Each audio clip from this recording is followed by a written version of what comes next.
My feeling on some of this is, they find out the genetic sequencing of certain things like certain diseases, and they're saying, well, we're looking for a cure, but you can actually maybe then give it to people to actually get that disease. So if you know what the sequence is. Well, just so happens that Northern Europeans, and this is, again, mainstream news, don't have the protein binder that the HIV needs, or it only has one of them, but then they just came out and said, well, but Italians, because they had larger influences of Asian and, of course, I don't like to use the word Negro because the public's so dumbed down they think it's a racist term. Caucasian Negro, folks. It's a scientific term. There's a lot of that bloodline in Italy, and so the Italians are many times more likely to contract it, say, versus Finn. Mm-hmm. So, yeah, I think that's totally true. There's there's genetic predisposition to the certain kind of viruses and diseases, and like Kaposi sarcoma only happened in Italian men before the AIDS epidemic hit. So, it's very scary. And the one thing with the HPV vaccine, I think it's very odd that they picked this. As a woman, yes, we want cervical prevention programs, and there's very good techniques to detect cervical cancer and very cheap techniques, just swabbing the cervix with acetic acid, which is basically white vinegar, and looking and seeing if any lesions appear visually. I mean, they'll just show right up.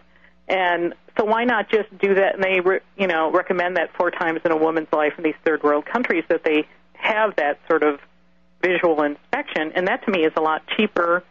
They could bring them in for all sorts of other, health things and breast cancer and things like that. But, it supposedly, it kills between 250,000 and 500,000 women, a year, which, when you look at the huge population and all the different weird diseases out there, is not really, and it's a very treatable disease. Well, how many does we see? What do we see the mosquito-borne, diseases killing every year? I mean, just one of them alone kills, 30 million people?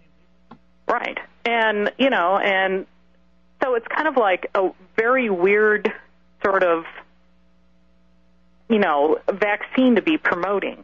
And to me, the incidence of it and the epidemiology of it and the, demographics and stuff, like prevention programs and, That's right. What is it? It's less than 4,000 deaths a year from cervical cancer in the United States, and most of those have been drug abusers or extremely promiscuous.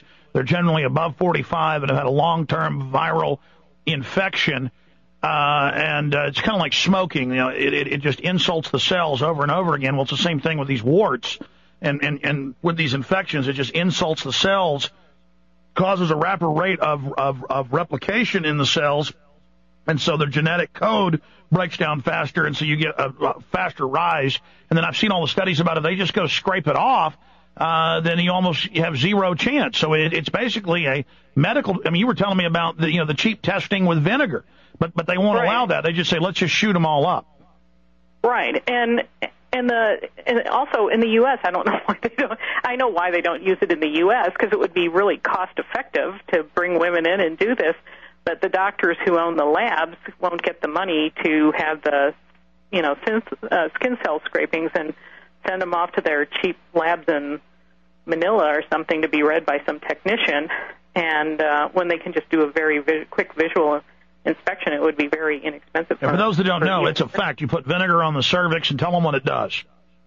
It basically, how peroxide will kind of make your skin turn white. It kind of does the same thing. It makes the cervix, if there's any kind of cancer on there, it'll, you'll be able to see the round lesion or a weird cell. It's kind of like, I guess the only way I can kind of describe it is like putting, hydrogen peroxide on there, and it's like the black light bulb that police have to see if you've got gunpowder on your hands. Right, and it just lights stuff up. It turns it white. You can see right there. There it is. There's the lesions, and then you go in and have either your cryotherapy or, have it scraped, depending on, how advanced it is. But instead, millions of women and girls have now taken it just in the last year and a half of approval, and they're trying to keep it quiet, but it's come out in the mainstream. Huge amounts of deaths and adverse reactions, and it doesn't even protect you for but a fraction of the virus varieties. Well, first they said it was 80%, and now it's 70%.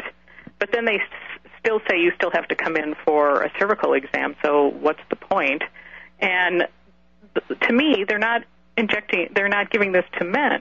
And men have just as many deaths from this kind of cervical cancer virus as women do. They have maybe slightly less. There's like 3,000 in women and 2,000 in men. So why aren't they injecting men? Well, now they're pushing that. But what I don't understand is, reading in the literature, it says that if you already have the virus, that it has a massive increase in then developing the cancer if you take the vaccine. Do you know why that is? You mean because you've sensitized your immune system, and sometimes your immune system fights stuff off, or sometimes it actually jumpstarts whatever may be there or may come into your system. So it can go one way or the other. Normally, it would, prevent, whatever, the human papillomavirus. But if the cancer is there, or you, are exposed to that, and you start to have the cancer, it actually acts as a catalyst. Mm-hmm. So it sensitizes your. Well, it's kind of like women will have a herpes flare up when they're menstruating or about to have a child. It's stress related, and perhaps that stress is. I mean, they don't say why in the insert. I'm like, my God, if a large portion of women already have this virus and it isn't hurting them, I mean, it's something like 40-something%. Why on earth would they ever come out with a vaccine where they don't test you before you take it to see if you have it? And if you do have it, it's saying it massively increases you developing the cancer. Right. And it sensitizes you to the cancer and makes it a lot of the reason I can't answer this is a lot of things with the immune system we just don't know. We don't know why, people a lot of times develop arthritis or even lupus. So but instead of using rhesus monkeys, we've now got people in the third world. Right. And, but the thing is, it looks like it's done under really excellent protocols and this and that, but there's just very lax structure and oversight in a lot of these countries, and it's, it's very scary because you can just sort of, in third world countries, you can just say, well, we couldn't find these people, to follow up with them or this and that. And if there's deaths, they just quietly shut down the study. That's essentially what they've done. In closing, what is the Bill and Melinda Gates Foundation going to do when they find out that one of their high-level people went public on air? Well, hopefully, I didn't tell too many specific. I guess I don't know. hopefully nothing, or they may tell me to, if they figure out it's me, tell me to shut up. But I doubt they're going to. I mean, that may not happen. The point is, you were telling me that just the most basic stuff, they freak out about anything being public. So I don't think this will please them. No, and, they're getting more and more consolidated. They're using less and less contractors.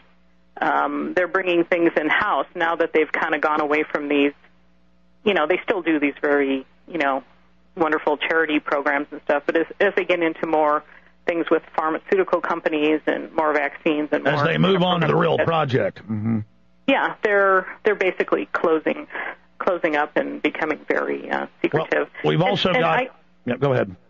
I was just going to say, I really haven't said anything to anybody out there listening that isn't public domain. I've just kind of pulled it all together here that, people don't know. People don't know that universities do this and this group does this and they're shilling for that. What about studies with how to have, quote, vaccines or genetic engineering compounds that actively work on the host? That's incredible.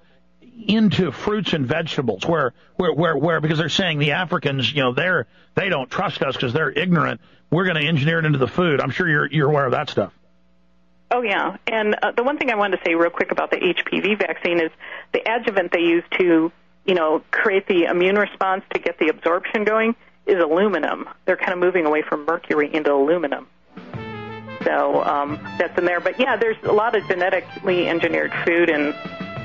All these things can pass through the membrane of the vegetables and stuff, and the only thing that can kill it is like irradiating it. So.